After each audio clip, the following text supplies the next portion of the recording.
Good morning, good afternoon, good evening, whatever time it is in your city. I'm your host, Sunny M, and you're listening to Come Out and Shout.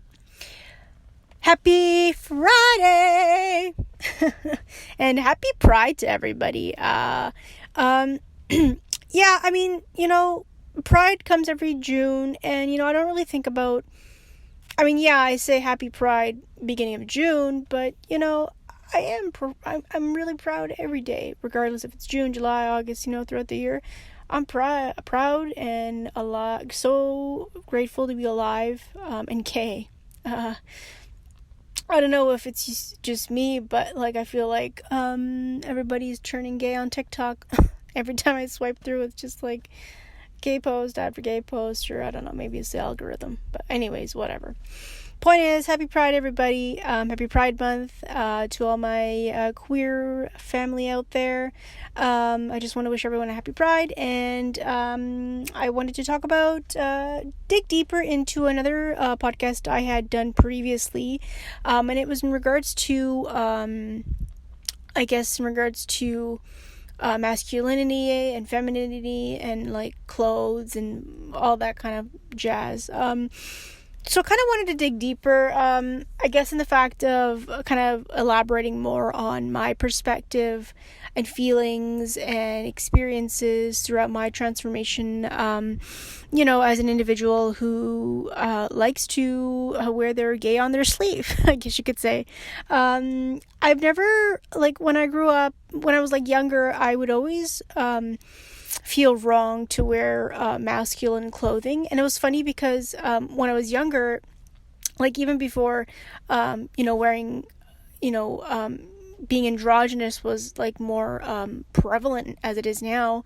As I was a kid, I remember my mom used to buy me unisex shoes, so shoes that you wouldn't really be able to tell whether they were girls or guys or whatever. So I remember distinctly in grade 3, and either grade 2 or 3, and this guy goes, "Oh, you're wearing boy shoes," and I'm just like, "What the hell are you talking about, buddy? They're unisex." And he's like, "Oh, you said the word unisex," and I'm just like, "What the fuck, buddy, what are you talking about?" Anyways, clearly he wasn't uneducated, but anyways, so that was kind of my first experience of somebody pointing out something that I guess didn't belong to my my so-called gender identity, in terms of what people assume what a female is supposed to be.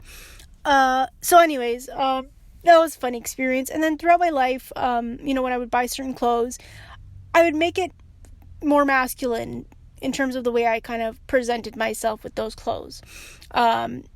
I remember in grade 8 or grade 7, I think it was grade 8, I would wear this is when skinny jeans was kind of becoming a thing, before jeggings, but just skinny jeans. I would wear these blue jeans with my, I can't remember what brand, but I think it was Champions jersey or something. But anyways, I would always wear a basketball jersey with a t-shirt underneath, and then I would wear a bandana and then a visor on top. Yeah, I thought I was gangster back then. But anyways, so that was kind of my thing. And then I would wear Fat Farms. I don't know if anybody remembers Fat Farms, but yeah, I used to wear Fat Farms.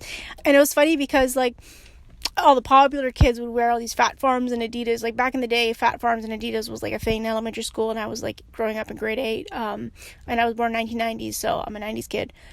So I remember that was a huge thing. So if you weren't in the trend, you were just kind of there kind of thing. So I remember distinctly buying these Fat Farms, and it wasn't because everyone else was wearing them, but for some reason when I looked at them, I just liked them in the way that they kind of just the way they presented themselves. And I sound like a freaking weirdo right now, but it's just the way that they made me feel wearing them. I felt in charge or confident, as weird as it sounds as a kid, but I just did. And so I bought my Fat Farms except the problem is that my family used to buy stuff at the flea market here and there, and I remember the shoe store that was there, and we always buy shit from there, whatever, sandals and shit. And so I happened to notice that he also sold Adidas and Fat Farms. Mind you, parents don't really pay attention to branding that clothes kids always want to wear. So, my mom bought me these Fat Farms, thinking whatever she wants Fat Farms, fine, I'll buy her Fat Farms. And it was funny because I was so happy to wear these shoes when I got to school. I wear these fucking shoes, and I hear giggling, and I'm like, okay, well, why is people laughing at me? I'm wearing Fat Farms.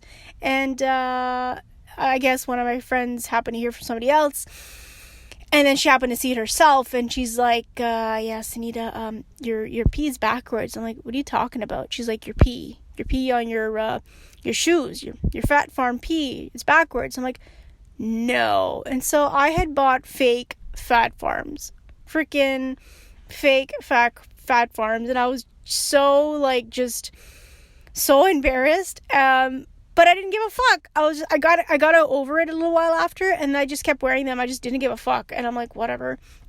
So yeah, I got made fun of. People pointed out my fucking shoes being fake or whatever. But I just loved the way that they made me feel, and I would wear them, and I would just fucking walk with them, and yeah. So I guess certain clothes made me feel more confident, and I guess in my back of my head back then, it made me feel masculine. But I didn't understand what that feeling was. I just kind of felt like I would kind of think of it as confidence, but funny, as I grew older, certain things that I would buy them because it would make me feel more masculine and more confident that way. So like when I was little, I would think of it as making me feel confident, but as I grew older, I would kind of coincide my masculine side with confidence. So I'd buy clothes to exude that, which was kind of funny. So and then my kind of wardrobe changed over time, so I know that like when I was not in elementary school, sorry, when I got to like beginning of university, like my first year, I remember I tried to look so butch. It was so funny. I would fucking go decked out in like my belt, my rings, my watch, like jewelry everywhere, freaking vests, like, uber dyke. But it was like, it wasn't the kind of dyke that I fully understood I wanted to be. Like, I knew I was trying to exude my identity as a queer woman, but I didn't like fully exude it in the way that I kind of wanted to, and I didn't know that at the time. I was just trying to pretty much replicate what I thought was like what a lesbian should look like. And obviously over time, like, you only kind of see what you see in the shows and stuff, and back then, like, they didn't really make that many shows with lesbians in it, so, select a few representative characters you'd see on TV is kind of what you kind of saw, and then obviously whenever you go out and about in real life, you'd see that. But point is that I remember when I first kind of exploring my like wardrobe, I would wear more like I'd wear like jeans and a belt, and like I would wear like a vest or like like a jacket, like a blazer or whatever like that. But I would kind of look like, if I needed to like put a name to it, like realistically, like if I'm sure all of you have watched L Word, but I would want to look like Shame. And then as time progressed, I also started being a little bit more feminine a couple years after, closer to the end of university. So I started being more feminine, and I did have long hair. I've had long hair for my like entire life up until like like I said, university, high school, end of high school. I kind of trimmed my hair so it was like in layers. It was still long, but it was in layers, so it wasn't like to my ass anymore. It was like to my like a little bit past my shoulders, but in layers. And so as I grew older, and as I got like in my early 20s and stuff, I realized that I did want to be feminine, but I didn't want to be too masculine, but I didn't want to exude, what a typical person thinks of when they think of a lesbian is like, really uber dyke, short hair, chains, watches, blah, blah, blah. I wanted to exude this sophisticated sort of, representation of me. And so I couldn't get that from, the basic sort of, look that, you would see on TV and stuff. And I just couldn't understand where I kind of wanted to go with that. So anyways, as I grew older, I kind of got into my own sort of wardrobe, and I've always been known as being known as a weirdo. I think that's the best compliment anyone gives me, is that they think I'm weird, but it's like it's endearing. And so anyways, I've always been really extra, and like it was funny because my mom, like, she used to tell me, like, she used to be really different, like the way she used to dress too. Like she was always into suspenders and like things like that and ties, and it was funny because I'm like, that's weird. Like as a mom, she doesn't accept me as like being queer, but like she doesn't say anything against my like wardrobe choices. So she she encourages me to like be different in terms of my wardrobe. Like, obviously she doesn't want me to look like a fucking man, but like, but the way I dress now is like, you wouldn't, like, even like if somebody passed out, like, yes, if I wore like uber like masculine clothing, like, yes, you would kind of put two and two together and be like, yeah, she's gay. But like, sometimes when I'm dressing up, like, I'm like more feminine masculine, if you word it like that. I have long, like, I kind of have sort of short long hair, and like the way that I dress, yeah, I mean, I've come to the kind of understanding of what I want to exude, and it's just overall confidence, but I want to exude my masculine side, but in a classy way. So a lot of times now I have different clothing. Like, I do shop in the men's section, but like a lot of times I don't fit in men's like size, so I'll always go to the boy section, and it's cheaper too, realistically. So I'll shop in the guys, like the boy section, whatever. And so my like wardrobe is a mix of whatever, feminine and masculine clothing, but I kind of just do my own thing. And so point of all this is that it took me a really long time to figure out how I wanted to exude myself. And for me, it's really important because I'm 4'11", and my girlfriend's 5'9", and yeah, I kind of want to show some sort of like, don't fuck with me kind of look. So for the most part, when people walk past me, they always see like I put on like a bitch face, so like you wouldn't want to come up to me or whatever, but I always exude this sort of like don't fuck with me face. And so I always want to show my confident side. And so yeah, I think wardrobe plays a lot into it for me. Whether it's the rings I wear on my fingers or the watch or the bracelet. I always wear a necklace. It's just always been a thing. But for me, like, feeling sexy, feeling masculine, and feeling like confident, it's just, I make sure that my whole attire is exuding that. And it took me a really long time to get to that point where I was comfortable to exude that. Mind you, I still like do feel hesitant to be uber masculine in public. And I give full credit to any queer woman out there that can fucking do that. Like, all power to you. I'm not at that point where I'm comfortable because I don't want to get my ass beat, because there's hate out there for sure. I feel a little bit more comfortable wearing more masculine clothes when I am in a queer environment. So, like, I live in Vancouver, so I feel more open to be wearing these kind of, like, being uber masculine, say on Davie Street, or in Toronto Church Street. Like, I feel so comfortable just wearing whatever. Obviously, sometimes there's still people that, hate on you, like, but whatever, it's gonna happen. But for the most part of my everyday life, like, no, I do not wear, like, uber masculine clothing, but, like, when I do go out, I will look the part. Like, I will, like, be who I want to be, but i.e. in a classy way or whatever way it is. But I've become more comfortable with who I want to be in terms of how I present myself. And again, it took me a really, really long time to get to this point, but I kind of see where I'm at now and how I want to feel in my clothes. And like I said, for me, clothes make a big difference in how I portray myself to the world. It makes me feel so good inside to be able to express myself with my clothes and jewelry. So when I'm talking about my clothes, I'm talking about wardrobe in general. So from the shoes from the bottom of your toes to the top of your head. So hats to shoes kind of thing. So for me, it plays a really big importance. And it really plays a big importance in terms of how I present my queer identity. Some people don't, think clothing is, exudes their true queer identity. But for me, like, I always felt like I was always told as a kid, you're so manly. So in my head, over time, I was thinking of being manly as a negative thing. And so I took that, it was in the back of my head, and I would always overthink what I would wear, because I'd be like, oh no, I can't wear that because I'm going to look too manly. So, like, internalizing that oppression, I guess, like, yeah, you're oppressing yourself over the years, but it's really not your fault, because you're surrounded, for me, growing up in, like, a South Asian family home, like I'm Gujarati, so, females are always, like, told to look the part, you want to look pretty, you want to look decked out, wear a lot of jewelry, but, don't be too masculine or whatever, and you get that a lot because, I'll tell you one instant, I had to go, and I think I pointed this out in my last podcast, but I can't remember, I probably did, but whatever, we had a wedding to go to, but we didn't actually end up going to that wedding because of COVID. It was supposed to be actually last year, but we didn't go.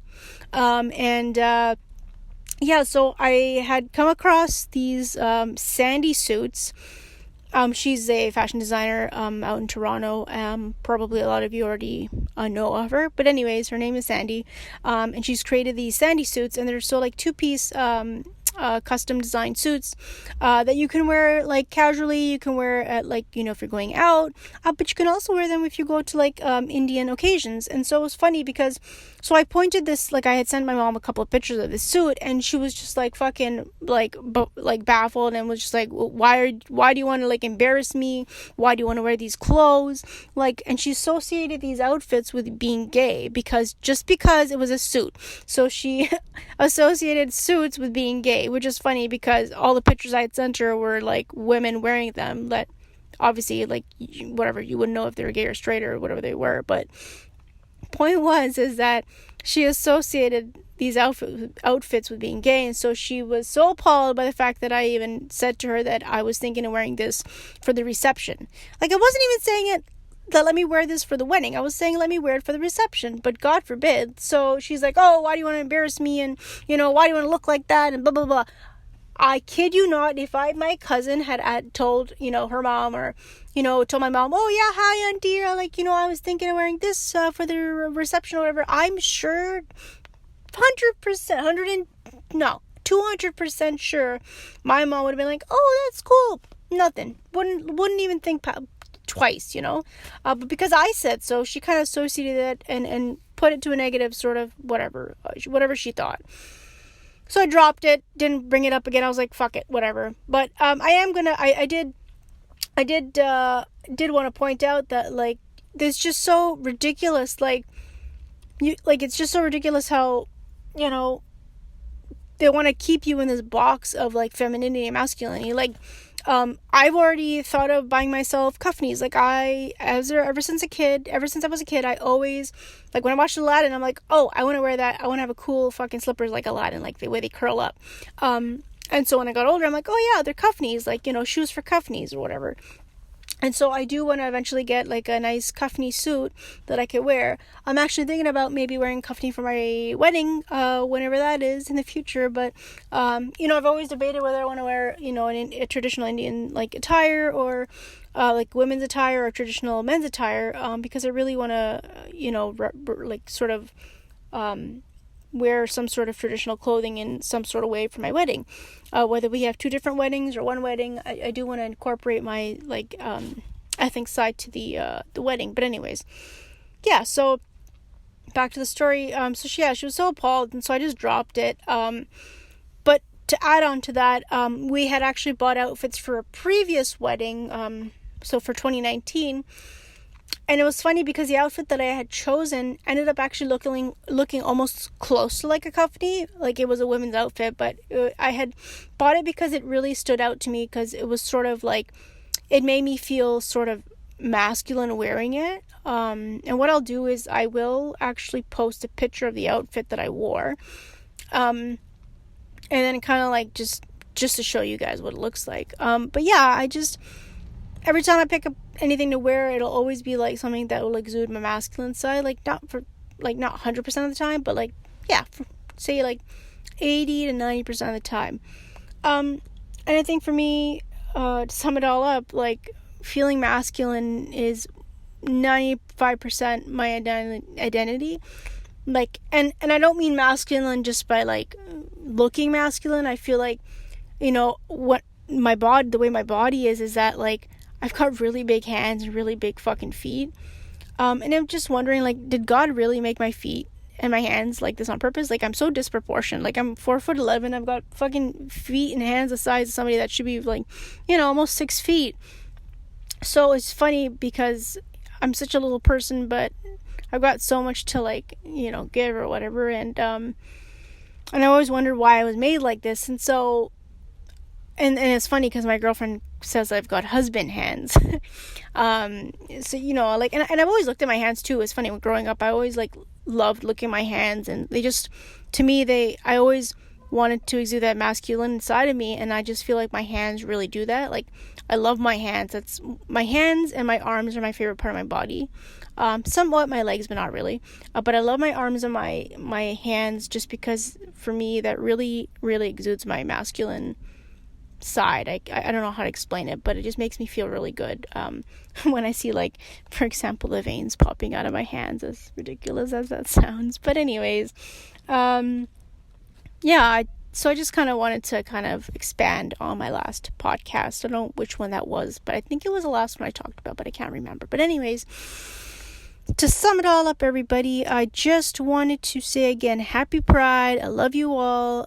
If you tuned in today, thank you so much. I actually was going to say that I am going to be starting doing this segment. It's just going to be called Where Are They at Wednesdays. I was supposed to post it earlier, like end of May, but I'm going to start it for June, just because it's Pride Month and stuff. But basically what the segment's about is just giving a shout out to all the amazing South Asian people out there doing fucking amazing things for our community and for the world. So regardless whether they're queer or not or whatever, just anyone South Asian doing amazing work. And I feel like that's really important for us to share with each other and around our community, because we're also doing amazing things out there. There's so many people out there that do amazing things, but I feel like we don't get our efforts don't get shown. So in honor of all these amazing people doing things, I decided to point. So the segment will essentially be me pointing out 3 South Asian people that are doing amazing things. So again, whether they're queer or not, doesn't matter. Just 3 South Asians doing amazing things for the world, well, depending on whatever that is. It could be anything, literally.